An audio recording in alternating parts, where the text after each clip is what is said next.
Fala pessoal, tudo bem? Pessoal, hoje os bolsonaristas apresentaram, no Senado o pedido de impeachment do Alexandre de Moraes. Vários senadores bolsonaristas assinaram, né? Agora, será que isso vai acontecer?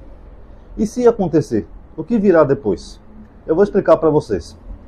Na mente dos bolsonaristas, eles pensam que o Xandão está perseguindo o Bolsonaro. O Bolsonaro colocou o Alexandre de Moraes como alvo, como se ele fosse um perseguidor dele. Desde a época que ele era presidente, ele pintou um alvo na careca do Alexandre de Moraes. Tanto que quando começou aqueles inquéritos lá das fake news, do gabinete de ódio, quem abriu esse inquérito, na verdade, foi o Dias Toffoli. Aquele mesmo que o Bolsonaro tem foto abraçando ele calorosamente para salvar os filhinhos corruptos dele. Mas quem foi sorteado relator foi o Alexandre de Moraes. Mas até hoje os bolsonaristas pensam que esse inquérito foi aberto para o Alexandre de Moraes.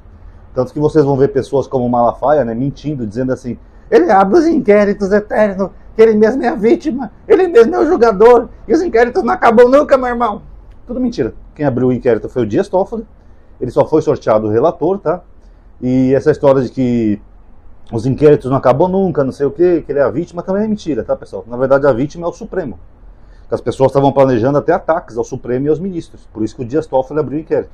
Então a vítima é o Supremo. Então qualquer um daqueles 12 poderia ser o relator da ação. 11, perdão, porque o alvo ali não era o ministro Alexandre de Moraes, era o Supremo Tribunal Federal, tá? Então é mentira de Malafaia dos bolsonaristas. E o que acontece? Agora que eles estão vendo que o Bolsonaro está prestes a ser preso, ou pode ser condenado, eles estão a todo vapor tentando derrubar o Alexandre de Moraes, usando inclusive o X lá com a ajuda do Elon Musk, que fez aquela palhaçada para derrubar o X no Brasil, tudo isso, para tentar derrubar o Alexandre de Moraes. Eles têm medo que se esses processos caírem na mão do Alexandre de Moraes, que ele também é o relator, aí ele, com certeza ele vai condenar o Bolsonaro. Porque eles viram que o Alexandre de Moraes não tem medo. O Xandão já batia de frente do Bolsonaro quando estava naquele auge todo, os bolsonaristas, o Bolsonaro com as forças armadas sob seu poder, o Xandão já batia de frente com ele. Imagina agora que o Bolsonaro não tem mais esse poder e ele está derretendo, né? Vocês viram a última manifestação. Os bolsonaristas negam dados, mas foi 45 mil pessoas só. Foi um quarto da última manifestação dele. Então eles sabem que o Alexandre de Moraes, quando chegar a hora, ele vai ter toda a coragem do mundo para mandar prender sim o Bolsonaro. Então eles estão apavorados com isso e eles estão tentando derrubar o Xandão do poder. Agora o que acontece? Primeiro que nunca aconteceu na história do Brasil do ministro do Supremo ser empichado. Pode acontecer, pode. Tem a previsão em lei, é o Senado que é responsável por isso. Pode acontecer. Eu duvido muito que o Rodrigo Pacheco vai tocar isso adiante. Mas mesmo se ele tocar adiante, ou o sucessor dele, quando acabar o mandato dele, for um bolsonarista e quiser tocar isso adiante, vamos supor que ele consiga todos os votos para poder derrubar o Alexandre de Moraes. Pode acontecer. Como eu falei, no mundo político tudo é imprevisível, né? A gente não sabe o que vai acontecer amanhã no mundo político. Mas aí, pessoal, na cabeça dos bolsonaristas, se isso acontecer, eles têm a esperança de que os processos que estão na mão do Alexandre de Moraes, que envolvem o Bolsonaro, vá parar na mão de outro ministro do STF, como, por exemplo, os indicados pelo Bolsonaro, o Cássio Nunes ou o Nunes Marques. Então eles têm essa esperança, vamos derrubar o Xandão, que se esses processos for parar na mão do Nunes Marques, por exemplo, ele anula tudo, porque ele foi indicado pelo Bolsonaro, ele é evangélico, ele é bolsonarista, ele também tem coragem de anular tudo, que ele já prejudicou vários casos lá no STF, então a esperança dos bolsonaristas é essa, que os casos do Xandão vão parar na mão de um desses dois, o cara vai lá e fala, Bolsonaro é inocente, arquivo o processo e pronto. Será que isso vai acontecer? Não. Não tem nem como isso acontecer, pessoal. Eu vou explicar para vocês por quê.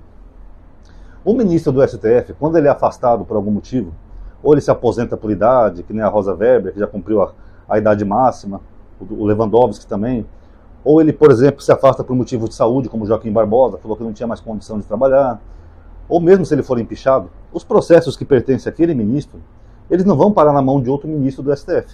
Isso aí não existe, tá? Pela regra, aqueles processos, eles vão para quem vai substituir aquele ministro. Como, por exemplo, a Rosa Weber deu a idade máxima, ela teve que se aposentar. Aí o Flávio Dino foi indicado no lugar dela. Então todos aqueles processos da Rosa Weber acabaram nas mãos do Flávio Dino. Então é assim que funciona. Aliás, Flávio Dino não, o Zanin. O Dino foi o Lewandowski, né? Os processos do Lewandowski foram para o Dino e os da Rosa Weber foram lá para o Zanin. Então é assim que funciona. Aqueles processos que estão na mão de um juiz do STF, eles vão parar na mão do sucessor dele. E quem vai ser o sucessor do Xandão? Quem o Lula indicar. Então o Lula ele pode indicar alguém 10 vezes pior que o Alexandre de Moraes, até porque o Lula não gosta dos bolsonaristas, eles são rivais políticos. O Lula tem aquele rancor por ter sido preso aquele tempo todo. E vocês acham que o Lula vai indicar alguém bonzinho para o lugar do Alexandre de Moraes? Não. Ele vai indicar alguém que vai ter um caráter talvez bem mais corajoso e talvez até mais perigoso do que o Alexandre de Moraes. O Alexandre de Moraes no poder, os bolsonaristas ainda tinham uma certa ponte com ele, né? Porque quem indicou o Xandão foi o Temer é amigo do Bolsonaro, então ele ainda fazia uma certa ponte, né, entre o Bolsonaro e o Xandão. Como naquele 7 de setembro, que o Bolsonaro falou que não ia respeitar nenhuma ordem do Xandão, lá gritando, no meio daquela gadaiada toda. Aí 2 dias depois ele mandou uma cartinha pedindo desculpa para o Alexandre de Moraes. Quem que intermediou essa ponte? Foi o Michel Temer. Porque o Michel Temer indicou o Xandão e eles têm uma certa amizade e o mínimo de respeito, né, entre o Temer e o Xandão. Então eles estão matando essa única ponte. Agora, se for outro ministro pior que o Xandão, os bolsonaristas não vão ter ponte nenhuma com esse ministro. Então vai ser só um tiro no pé que eles vão dar e que eles vão fazer. Na verdade é essa, porque os processos não vão ser arquivados nem anulados, vão parar na mão do próximo ministro. E dependendo de quem for esse próximo ministro, aí sim o Bolsonaro tá lascado. Tá? É isso que vai acontecer. Então esse auê todo, essa palhaçada toda que eles estão fazendo, eu não sei se eles acreditam mesmo nisso ou se eles estão fazendo só para jogar pra gadaiada, sabe? Pra fazer mídia. Nós estamos combatendo o Alexandre de Moraes. Não sei se eles acreditam mesmo nisso ou é só para fazer mídia para a gadaiada deles. Mas o fato é que mesmo se o Lula indicasse um ministro mais complacente, um ministro que tivesse um viés bolsonarista, vamos supor que o Lula indicasse um ministro que sem saber que fosse um ministro mais de direita, mais liberal, que flertasse com os bolsonaristas. Esse ministro, mesmo se ele arquivasse esse processo contra o Bolsonaro, ainda tem um outro probleminha nisso daí também, pessoal. Porque o STF decidiu recentemente, acho que foi uns meses atrás, eles mudaram a jurisprudência do STF, que inclusive era uma coisa que os bolsonaristas queriam. Então toda decisão que o ministro toma, ela não pode ser mais monocrática. Ela tem que passar pelo plenário da corte. Pelos 11 ministros, todos eles têm que avaliar se concordam ou não. Então mesmo o ministro, se ele fosse julgar o Bolsonaro e ele desse uma decisão monocrática, ele ia ser obrigado a levar essa decisão ao plenário.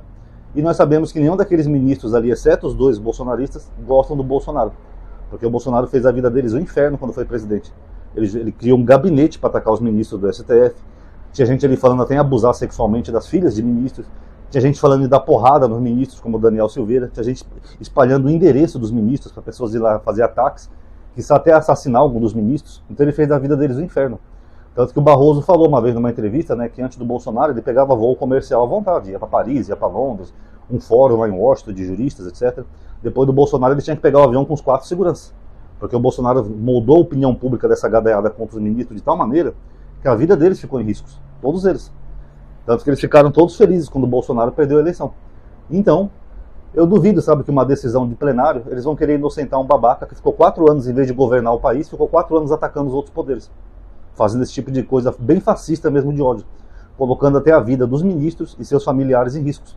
Tinha gente nas redes sociais divulgando até endereço dos ministros. Olha que absurdo. Olha, é aqui que mora o Xandão. Bem que alguém podia ir lá dar um tiro na cabeça do Xandão, na careca dele, que não sei o quê. Olha o absurdo que o Bolsonaro fez. Era só ele ter governado o país, gente. Ele foi eleito democraticamente. Era só ele ter governado, feito hospitais, escolas, estradas, feito obra, melhorado a economia. Mas não, o bobalhão chegando no poder para ficar andando de motinha, cometendo genocídio, gastando dinheiro com cartão corporativo e atacando os outros poderes. Porque queria ser um ditadorzinho. Se lascou, agora está emborrando de medo, está com o fiofó na mão, fazendo tudo que é artimanha para tentar evitar de ser preso. Inclusive a pauta da anistia também vai ser votada no Congresso. Mas eu duvido que passe, tá? Eles estão negociando lá várias questões, inclusive a sucessão da presidência da Câmara. Mas aí é um assunto para outro vídeo. Mas o fato é, Bolsonaro é um idiota. Se ele tivesse só governado o Brasil, que nem o Lula está fazendo, ele não teria nenhum desses problemas. Vocês viram o Lula atacando o STF, ou criando um gabinete para atacar o STF, os ministros e tal? Não. O Lula está lá governando, ó, o dólar baixando, a economia baixando. Hoje, pela primeira vez em anos, nós tivemos uma deflação no último mês agora que passou. Em vez da inflação subir, ela caiu 2%. Por quê? Porque agora a gente tem um presidente que governa. Ó, o Lula dialogando com o planeta inteiro, os Zelensky enchendo o saco dele para querer falar com ele de novo. Dólar controlado, inflação controlada, rendimento do brasileiro crescendo, o salário mínimo mais valorizado, a renda do brasileiro mais valorizada. Tantas coisas boas que está acontecendo no governo Lula de índices econômicos. Por quê? Porque o Lula não fica andando de motinha atacando o Xandão. Nenhuma ordem desse ministro eu vou cumprir, companheiro. Fora Xandão. O Lula é um chefe de Estado. Bolsonaro era só um idiota. E obrigado, Bolsonaro, por ter dado a vitória para o Lula. Se ele não tivesse feito um governo tão horrível, até eu teria votado nele para a reeleição. Mas o cara não governou o Brasil. Ele simplesmente pegou o governo e deu de bandeja para o Lula. Toma, Lula. Ganha de mim. Obrigado, Bolsonaro. Vou colocar uma fotinho sua aqui um dia aqui em casa, para poder acender vela e agradecer todos os dias por você ter sido um perfeito idiota que deu o poder para o presidente Lula. Por isso que os índices do Brasil melhoraram, tá bom? Tá aí, galerinha, só um comentário aí sobre o impeachment do Xandão. Quem gostou, comente aí o que achou, ativa o bendito sininho, considere dar like no vídeo, ou atualizar a página, né, que o YouTube tá meio bugado, tá bom? Obrigado a todos aí que assistiram, paz a todos.